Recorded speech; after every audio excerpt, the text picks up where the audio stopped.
Ini udah Sama, mulai. Maaf. Oke. Kau mulai ya. Selamat pagi, siang, atau malam, Pak Nista. Kami dari kelompok 8, kelas 25 Fisika Dasar ingin mempresentasikan tentang EPS Fisika kami. Sekarang kami akan memperkenalkan anggota-anggota dari kelompok kami. Nama saya Syafarini Kusuma, NIM 166-21260.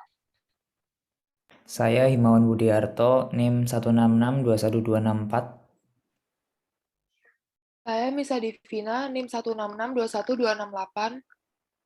Saya Laila Adana Kadarsyah, 166-21272. Saya Muhammad Raihan Suryadi, 166-21276. Saya Ivon Kusuma Santi Sirait, NIM 166-21280. Saya Mumtaz Zaki, NIM 166-21284. Dan terakhir saya, Stefan, dengan NIM 166-21288. Selanjutnya tujuan. Ya, jadi tujuan dari RWL ini, yang pertama, menganalisis lompatan vertikal. Yang kedua, menghitung kecepatan take off, perubahan momentum, dan perubahan energi pada lompatan. Yang ketiga, membuat grafik percepatan, kecepatan, dan posisi terhadap waktu menggunakan perangkat lunak penganalisa video. Dan yang terakhir, menganalisis video percobaan lompatan. Baik, kita masuk ke teori singkat. Jadi pada proyek kami kali ini itu melakukan pendekatan pada 3 hukum dasar fisika. Yang pertama adalah gerak 2 dimensi. Gerak 2 dimensi ini berguna sekali untuk kita mengetahui berapa besar ketinggian seorang pelompat dan juga seberapa besar kecepatan akhir dari seorang pelompat. Dan pada gerak 2 dimensi ini hanya dianalisa pada kecepatan atau posisi pada sumbunya saja. Kemudian pada impuls dan momentum ini berguna untuk mencari dan mengetahui hubungan antara massa dan kecepatan. Dari massa dan kecepatan yang kita ketahui, kita bisa mengetahui impuls dengan mencari perkalian dari massa dikali dengan perubahan kecepatan. Yang selanjutnya adalah kami menggunakan pendekatan teori hukum kekekalan energi mekanik. Di sini kami menggunakan pendekatan ini untuk menghitung kecepatan V0 atau V takeoff dengan mengabaikan efek hambatan udara.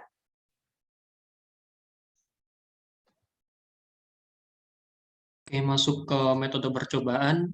Nah, jadi di proyek ini digunakan 2 bagian metode. Yang pertama metode lompatan, kemudian yang kedua nanti ada metode tracking.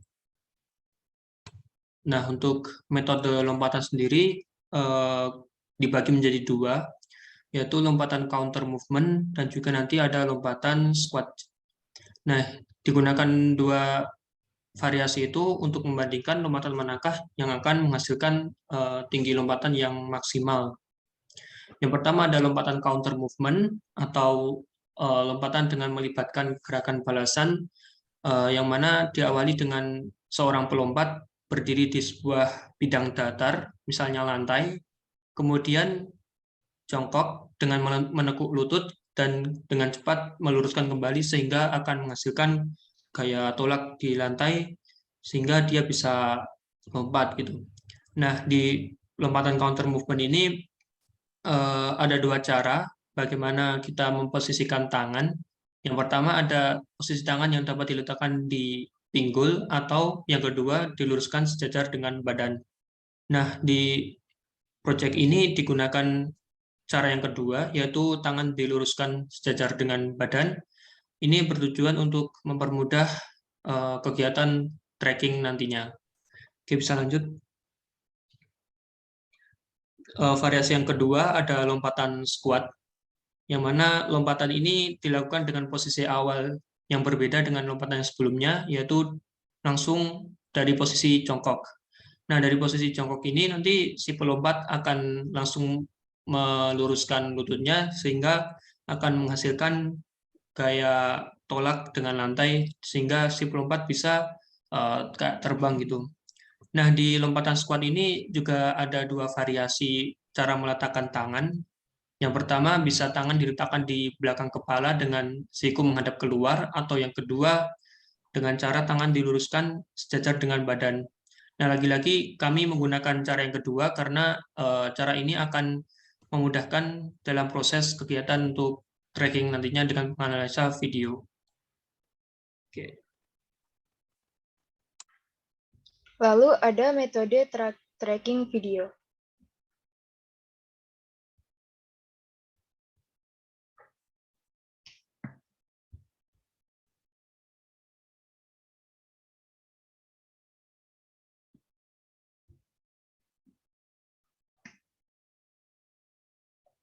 Pertama, kita import dulu video ke tracker dengan cara mengklik file, lalu tekan import, dan pilih video yang kita inginkan.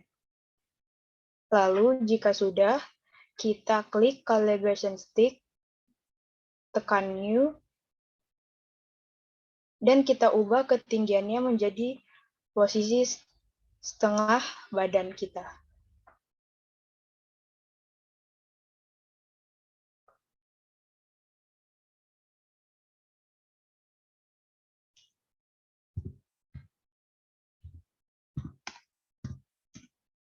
Jika sudah, kita klik sumbu koordinat kartesius dan taruh ke penanda tracking yang sudah dipasang. Kita bisa zoom in agar lebih jelas. Lalu, jika sudah terpasang sumbu koordinat kartesius dan calibration stick-nya, kita bisa mengklik track, lalu pilih new, dan point mass. Kita bisa merename mass A dengan masa nama kita.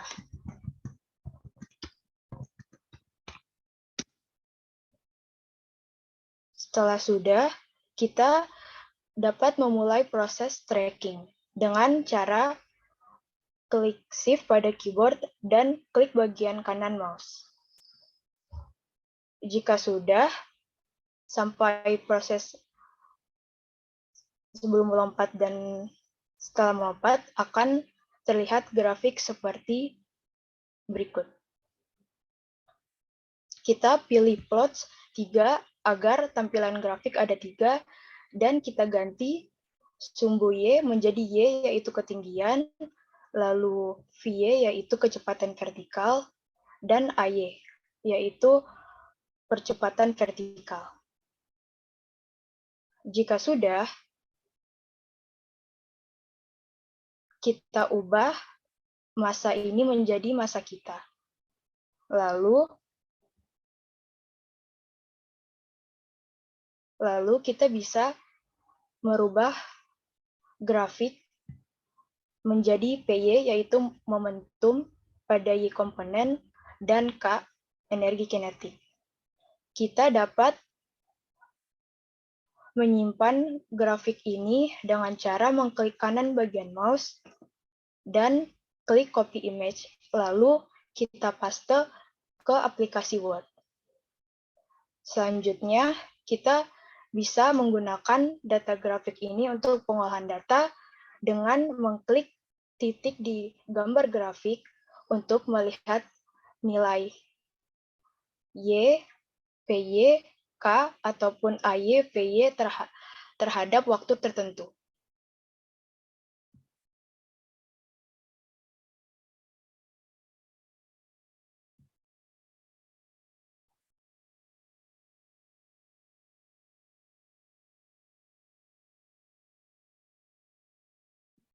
Kemudian lanjut ke bagian perhitungan berdasarkan teori, yang di sini akan dijelaskan terlebih dahulu untuk penurunan rumus yang digunakan. Next. Yang pertama, untuk kecepatan take off, kami menggunakan penurunan rumus dari kinematika posisi, yaitu delta Y sama dengan V0T tambah setengah AT kuadrat, dengan V0 yang digunakan adalah V yang dicari tahu, atau V take off, dan percepatannya adalah percepatan gravitasi yang nilainya negatif.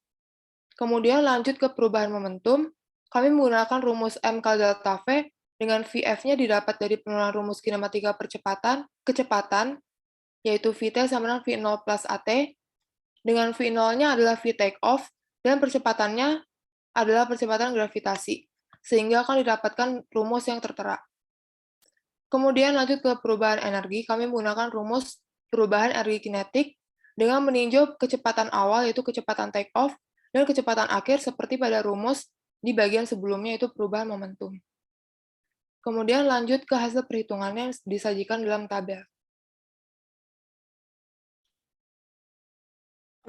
Dalam bagian perhitungan teori dan desain, kami akan membandingkan perhitungan teori dengan perhitungan yang ada pada tracker. Yang pertama di sini kecepatan take off. Pada tabel 4.1.1 perbandingan hasil perhitungan V take off teori dengan V take off tracker lompatan counter movement. Kita bisa lihat di sini ada data, lalu V take off teori, V take off tracker, dan juga galat. Di sini galat itu merupakan nilai error. Lalu pada tabel kedua, di sini kita sajikan perbandingan hasil perhitungan V take off teori dengan V take off tracker untuk lompatan squat jump. Boleh lanjut.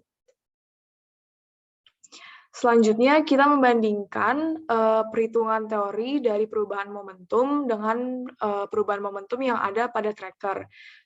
Seperti sebelumnya, tabel pertama itu perbandingan perubahan momentum teoritis dengan perubahan momentum tracker lompatan counter movement, dan tabel kedua itu perubahan momentum teoritis dengan perubahan momentum tracker lompatan squat jump. Boleh lanjut lagi. Dan yang terakhir, kita membandingkan perubahan energi. Pada tabel pertama itu, kita membandingkan perubahan energi dari perhitungan teoritis dengan tracker lompatan counter movement. Dan tabel kedua, ini adalah perubahan energi teoritis dengan perubahan energi tracker lompatan squat jump, dan juga disertai dengan nilai galatnya. Lalu dari pengolahan data yang kami dapatkan, kami dapat menganalisa bahwa hampir semua nilai perhitungan teoritis lebih besar daripada nilai percobaan, yang menjadi faktornya antara lain digunakannya asumsi saat perhitungan teori. Di sini maksudnya pada perhitungan teori digunakan asumsi bahwa objek memiliki sifat aerodinamis sempurna sehingga gaya gesek dapat diabaikan. Namun pada eksperimen atau dunia nyata, tidak ada suatu objek yang bebas dari gaya gesekan udara. Lalu yang kedua, human error atau kesalahan yang dilakukan oleh analis. Sebelumnya kita sudah menjelaskan kalau misalnya metode yang kita gunakan itu metode tracker di mana kita melakukan tracking secara manual. Hal ini bisa beresiko meningkatkan nilai galat karena kesalahan penempatan penanda, tidak tepatnya letak pusat massa, dapat mempengaruhi perhitungan hasil eksperimen sehingga hasilnya tidak 100% akurat dengan perhitungan teoritis yang sudah ada. Lalu, berdasarkan data yang kami ambil, dapat dilihat bahwa ketinggian lompatan counter movement secara umum lebih tinggi daripada lompatan squat jump. Hal ini membuktikan bahwa counter movement jump lebih unggul daripada squat jump.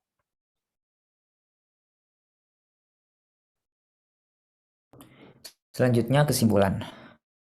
Jadi kesimpulan yang dapat kami ambil dari RPL ini, yang pertama ada perubahan momentum rata-rata pada lompatan counter movement. Dari hasil percobaan dan pengolahan data kami, perubahan momentum rata-rata pada lompatan counter movement adalah negatif 278,7 kg meter per second. Yang kedua, ada perubahan momentum rata-rata pada lompatan squat jump. Dari hasil percobaan dan pengolahan data kami, perubahan momentum rata-rata pada lompatan squat jump adalah minus 284,8 kg meter per second. Selanjutnya, yang ketiga ada perubahan energi rata-rata pada lompatan counter movement. Dari hasil percobaan dan pengolahan data kami, perubahan energi rata-rata pada lompatan counter movement adalah minus 6,9 kg meter kuadrat per second kuadrat. Dan yang terakhir, perubahan energi rata-rata pada lompatan squat jump. Dari hasil percobaan dan pengolahan data kami, perubahan energi rata-rata pada lompatan squat jump adalah negatif 45,4 kg meter kuadrat. Lalu yang selanjutnya adalah referensi. Kami menggunakan beberapa referensi yang diambil dari buku untuk digunakan dalam laporan kami. Antara lain buku Fisika Dasar dari ITB, buku Halliday, dan buku yang diciptakan oleh Littonen. Lalu ada beberapa lampiran kami sama proses pembuatan laporan EBR ini dan pengerjaannya. Pada tanggal 12 November 2021 pukul 6 sampai 8.30 WIB, kami melakukan pertemuan pertama kami. Lalu pada tanggal 20 November 2021 pada pukul 8 sampai 9.30 malam WIB, kami melakukan pertemuan kedua kami. Lalu yang terakhir, pertemuan ketiga kami ialah pada tanggal 29 November 2021 pukul 9 sampai 1.30 WIB. Lalu ada pembagian tugas. Yang pertama adalah siapa yang mengerjakan teori dasar dan menyatukan laporan. Himawan yang mengerjakan cover, abstrak, tujuan, kesimpulan, referensi, tampilan, dan analisis data. Lalu ada Misa yang melakukan perhitungan berdasarkan teori, pengolahan data, dan membuat PowerPoint. Muhammad Laihan membuat teori dasar, analisis data, dan melakukan video editing. Laila melakukan metode percobaan dan membuat PowerPoint. Yvonne membuat pengolahan data dan analisis data. Mutajaki membuat metode percobaan dan analisis data. Lalu terakhir saya, Stephen, membuat cover, abstrak, tujuan, kesimpulan, referensi, tampilan, catatan kemajuan, dan menyatukan laporan. Sekian dari kami. Mohon maaf bila ada kesalahan. Terima kasih. Oke. Mantap. Mantap.